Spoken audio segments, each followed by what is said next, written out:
no, kung nung tayo po ay bago ma-convert bilang mga Kristiyano, yan, yung sistema ng ating pamumuhay noon, nawa, nung tayo po'y naging Kristiyano, ay may pinagbago naman sa sistema ng pamumuhay natin sa ngayon. Diba? Hindi po nung bago po tayo tinawag, maglalasing po tayo. Bago nung tinawag po tayo, maglalasing pa rin po tayo. Diba? Hindi po ganun. Sabi nga po ni Apostol Pablo dito sa mga taga-Efeso, chapter 2, verse 2, yan na inyong nilakaran ng una ayon sa lakad ng sanlibutan ito. Yan, namumuhay kayo dati sa pamumuhay ng sanlibutan ito ayon sa pangulo ng kapangyarihan ng hangin ng Espiritu na ngayon ay gumawa sa mga anak ng pagsuway.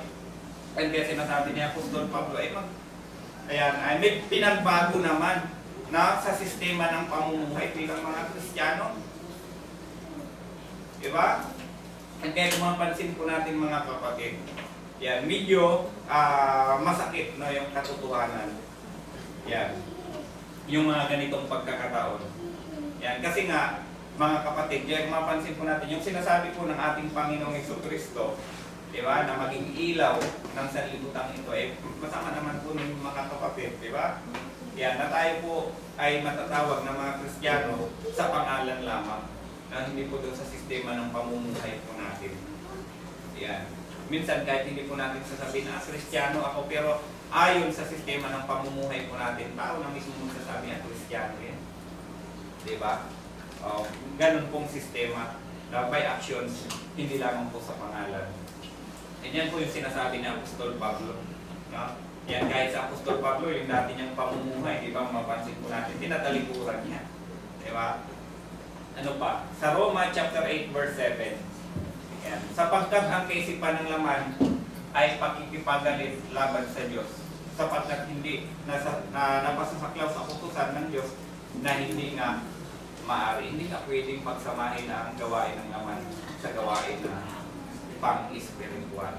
Yan. Kaya sinasabi dito na Apostol Pablo sa mga taga-Roma, mga kapatid, yan yung mga gawain ng laman. Diba? Yan ay pakikipagalit yan laban sa Diyos. O di ba, pag halimbawa, yung mga tradisyonal na gawain, yung mga parte-parte na yan, di ba? Yan ba ay sa kapurihan ng Diyos? Ginagawa ba nila sa kapurihan ng Diyos yan? Di ba po hindi? Anong hinahanap niyan, di ba? Paglalasing, bisyo, o kung ano pa man, di ba? Na nagpo-promote ng gawain ng sanlibutan. Magbibigay, okay lang. Di ba kung bahagi, halimbawa, empleyado ako, kailangan kong pumunta dyan.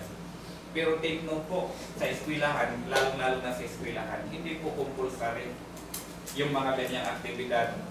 Diba? Kung ayaw mong makipag-Christmas party, kaya nga ngayon ang term sa DepEd ay year-end party.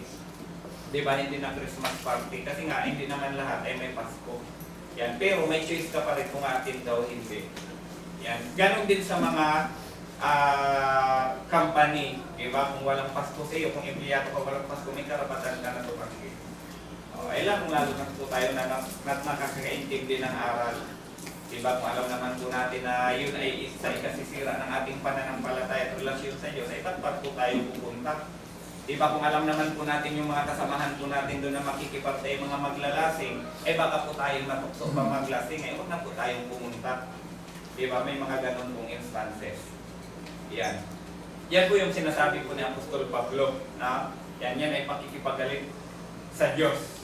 Yan, sapagkat hindi nasasaklaw sa utusan ng Diyos na hindi nga maaari. Yan. 8, Roma chapter 8 verse 8. At ang nangasalaman ay hindi makalulugod sa Diyos. Yan, kaya itong palaala, no, may mga bagay-bagay, lalong-lalo na sa mga kabataan sa ngayon, diba? Minsan kung ano pa yung trendy.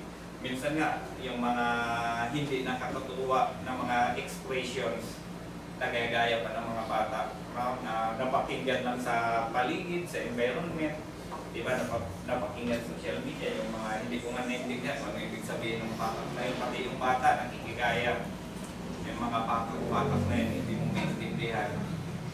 Diba? Kung ano ang intention ng mga nagsasalita ng ganyan. Minsan yung bastos, nakukuha din ng mga bata, diba? Kung mapansin po natin.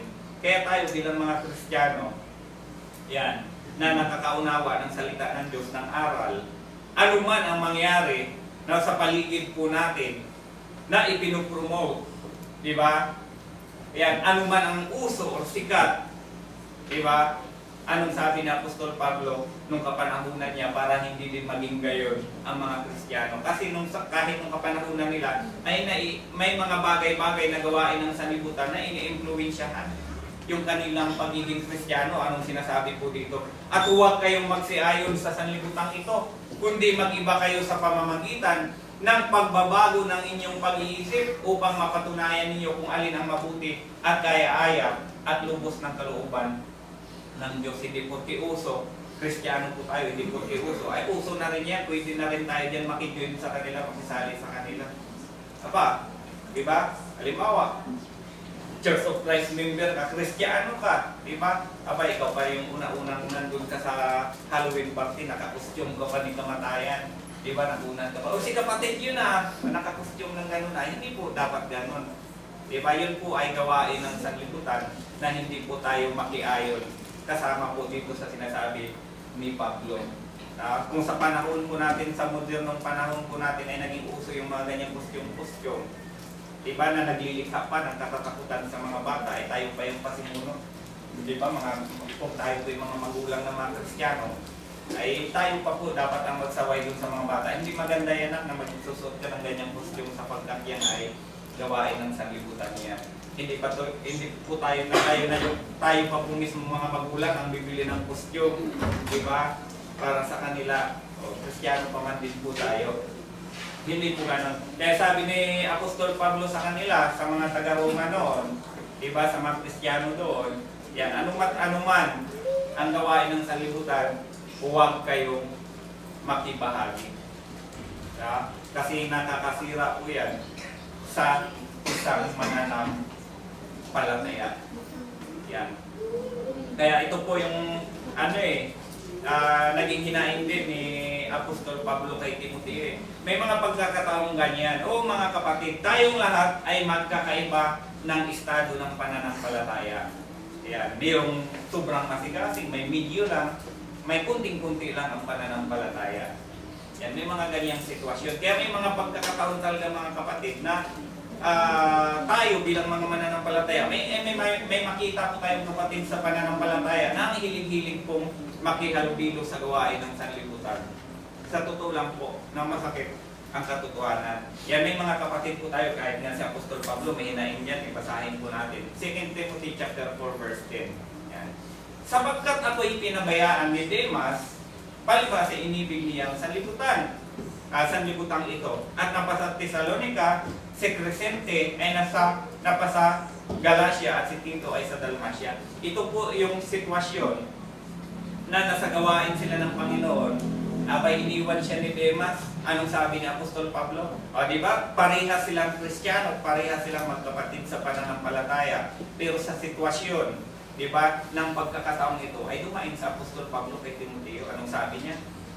Iniwan ni Demas ang gawain kay Apostol Pablo. Kasi nga, inibig niya ang gawain ng sanlibutan as binayaan niya si Apostol Pablo ang gumawa ng gawain niya.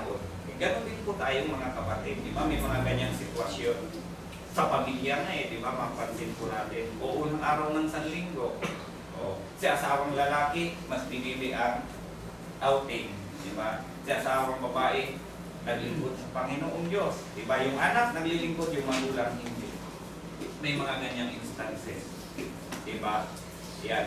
Kaya, itong sa pagkakataong ito na sinabi po ni Apostol Pablo, sa realidad po ng ating pananampalataya, sa sitwasyon po natin sa ngayon, sa panahonan po natin sa ngayon, may mga ganitong pagkakataon. Diba? Halimbawa, may kapatid po tayo sa pananampalataya, hindi po nakadalo. Inuna pa po yung gawain ng sanlibutan kaysa po sa gawain ng Panginoon. Yun po ay pakikiapit sa Holy Spirit. Diba? Hindi ka tapat sa tipan mo kay Kristo. Kaya nga sinabi, bagong tipan. Ayan. Ano yung bagong tipan kay Kristo? Diba yung pagkikipagtipan sa pamamagitan ng kanyang dugo? Diba? Yan, hindi po tayo tapat sa tipan kay Kristo kung mas unahin pa po natin yung gawain ng sanlibutan ito. Yan. Kaya ito po yung hinaing ni Apostol Pablo kay Timoteo, na maski si Demas na kanyang kasamahan sa gawain, ay inuna pang gawain ng sanlibutan at pinabayaan siya sa gawain ng Panginoon.